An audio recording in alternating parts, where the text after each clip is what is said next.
ഘട്ടത്തിൽ എന്നതാണ് വാർത്ത.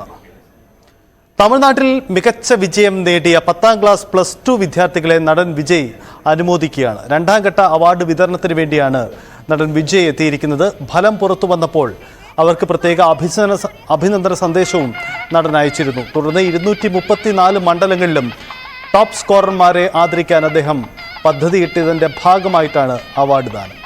21 ജില്ലകളിൽ നിന്നുള്ള വിദ്യാർത്ഥികൾ ജൂൺ 28-ന് അദ്ദേഹം ആ വിദ്യാർത്ഥികൾക്ക് അവാർഡ് നൽകിയിരുന്നു. അതിന് തുടർച്ചയായിട്ടാണ് രണ്ടാം ഘട്ടത്തിലും ഇത്തരം മികച്ച വിജയം നേടിയവരെ നടൻ ആദരിക്കുന്നത്.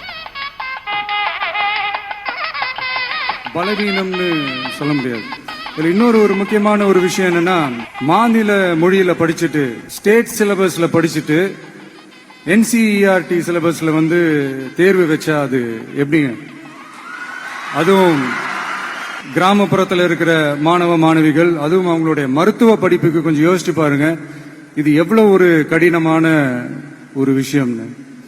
மூணாவது நான் பார்க்கிற ஒரு பிரச்சனை என்னன்னா, போன மே மாசம் 5ஆம் தேதி அந்த நீட் எக்ஸாம்லாம் நடந்துச்சு. அதுல சில குளறுபடிகள்லாம் நடந்ததா நம்ம நிறைய அந்த செய்திகள்லாம் பார்த்தோம், படிச்சோம் இல்லையா? அதுக்கப்புறமே என்ன ஆயிடுச்சுன்னு பாத்தீங்கன்னா, அந்த நீட் தேர்வுக்கு மேல இருக்கிற அந்த நம்பகத்தன்மையை மக்கள் மத்தியில சுத்தமா போயிடுச்சு.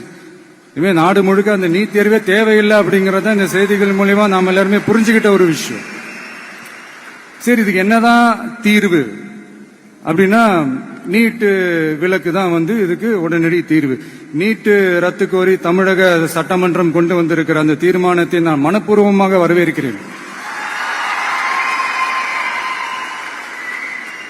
இதுக்கு அந்த ஒன்றிய அரசு அந்த கால தாமதம்லாம் எதுவும் செய்யாம தமிழ்நாட்டு மக்கள் அவங்களுடைய உணர்வுகளுக்கு மதிப்பு கொடுத்து இதை சீக்கிரமாவே இதை சால்வ் பண்ணணும் அப்படின்றதான் இங்க நான் கேட்டுக்கிறேன். சரி, ஓகே, இதுக்கு நிரந்தர தீர்வு தான் என்ன அப்படின்னா, அந்த கல்வி பொது பட்டியலிருந்து மாநில பட்டியலுக்கு கொண்டு வரணும். ஒருவேளை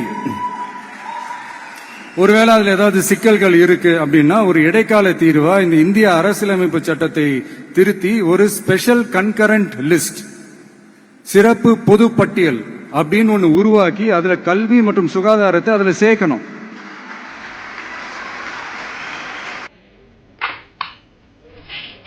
നടൻ വിജയുടെ നീക്കത്തെ വലിയ പ്രാധാന്യത്തോടെയാണ് തമിഴ്നാട്ടിലെ രാഷ്ട്രീയ പാർട്ടികളും കാണുന്നത്. കഴിഞ്ഞ ദിവസം രാഷ്ട്രീയ പാർട്ടികളിൽ എത്തേണ്ടവർക്ക് കൃത്യമായ യോഗ്യത വേണം, രാഷ്ട്രീയത്തിൽ യോഗ്യതയുള്ളവർ എത്തുന്നില്ല തുടങ്ങിയ വിമർശനങ്ങൾ വിജയ് ഉന്നയിച്ചിരുന്നു. അതിന് തുടർച്ചയായിട്ടാണ് ഇപ്പോൾ രണ്ടാം ഘട്ടത്തിലും മികച്ച വിജയം നേടുന്നവരെ അദ്ദേഹം അനുമോദിക്കുന്നത് എന്ന പ്രധാനപ്പെട്ട കാര്യം കൂടിയുണ്ട്.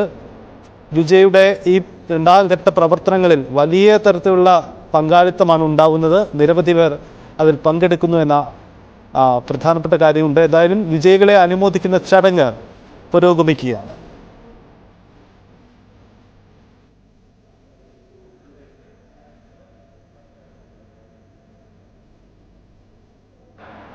பணம் கேட்கும்போது இருந்தால் கட்டுறோம், என்ன மாதிரி ஏழைப்பட்டவங்களுக்கு அது இல்லை, அதனால மனசு கொஞ்சம் வேதனை.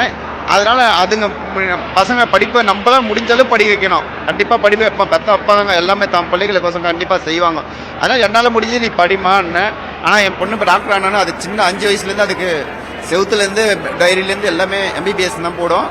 அந்த ஒரு என்னால் முடியல. ஆனால் இந்த நீட் தேர்வு அண்ணன் கண்டிப்பாக செய்வார் நம்பிக்கை எல்லாருமே இருக்குது. கண்டிப்பாக செய்வார். நீட் தேர்வு இல்லைன்னா என் பிள்ளைங்களை மாதிரி எல்லா பிள்ளைகளும் கண்டிப்பாக ஏழைப்பட்ட பிள்ளைங்க, முக்கியமாக ஏழைப்பட்ட பிள்ளைங்க, ஒதுக்கப்பட்ட பிள்ளைகள் கண்டிப்பாக இந்த அண்ணனுக்கோசம் பார்க்கணுன்ற வெறியிலால கண்டிப்பாக மார்க் அதிகமாக எடுத்து டாக்டர் ஆவாங்க. நீட் தேர்வு கேன்சல் பண்ணால் கண்டிப்பாக வருவாங்க. அதுக்கோசம் நிறைய கூலி தொழிலாளர்கள் குழந்தைகளை வேலைக்கு அனுப்பிச்சிருவாங்க. நீங்கள் ஒரு பொண்ணு டாக்டர் ஆகணும், ஒரு பொண்ணு ஜட்ஜ் ஆகணும்னு நினைக்கிறீங்க.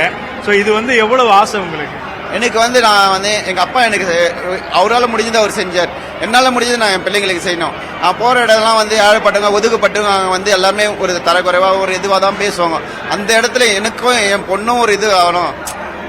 அந்த ஸ்டேஜுக்கு நம்மளால முடிஞ்சாலும் கண்டிப்பாக கடவுள் கொடுப்பாரு. அதனால முடிஞ்சது அண்ணன் மாதிரி ஒரு உதவி முதல் அண்ணன் வரணும். அந்த ஒரு அண்ணன் மாதிரி ஒரு உதவி எங்கேயோ இருந்து எங்கேயோ பிறந்து இன்னைக்கு அண்ணன் கையால் வாங்குறது எவ்வளோ பெரிய கொடுப்புன்னு எங்களுக்கு தெரியாது.